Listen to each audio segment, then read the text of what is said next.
नमस्कार, मी निकिताज रेसिपीमध्ये तुमचं स्वागत आहे. आपण आज बनवणार आहोत मस्त जाळीदार व मऊसूर होणारी इडली. त्यासाठी मी 1 किलो तांदूळ, पाव किलो डाळ आणि 1 चमचा मेथीदाणे स्वच्छ धुवून 8 तासासाठी भिजवून घेतलेले आहेत. त्याला मिक्सरच्या जारमध्ये टाकायचं तांदूळ पहिल्यांदा.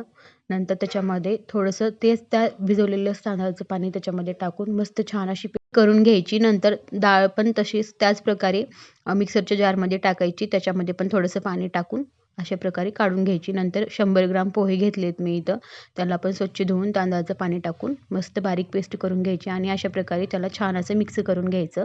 त्याला परत 8 तासासाठी त्याला रात्रभर भिजवण्यासाठी ठेवायचं. अशा प्रकारे माझं बघू शकता सकाळी किती छान पीठ फिगमेंट झालेलं आहे. नंतर त्याच्यामध्ये 2 चमचे मीठ टाकायचं चवीनुसार.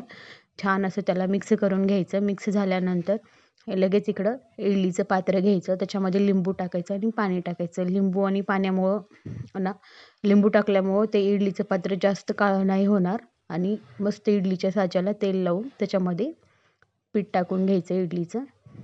अशा प्रकारे व्हिडिओमध्ये दाखवते तसं. ह्याच पिठाचा तुम्ही थोडंसं अजून त्याला मिक्सरमधून काढून त्याचा डोसा पण बनवू शकतात, उत्तप्पा पण बनवू शकता. अशा प्रकारे एका पिठापासून 3 पदार्थ बनवू शकता. अशा प्रकारे आता त्याला मस्तपैकी इडलीच्या प्लेटांना इडली पात्रामध्ये ठेवून घ्यायचं.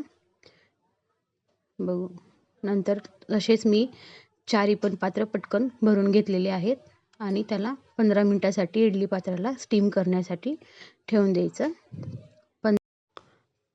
15 मिनिटानंतर मस्तपैकी 15 मिनिटामध्ये होऊन जातं ते. 15 मिनिट झाले की काढून घ्यायचं. छान बघू शकता आता आपली इडली मस्तपैकी रेडी आहे.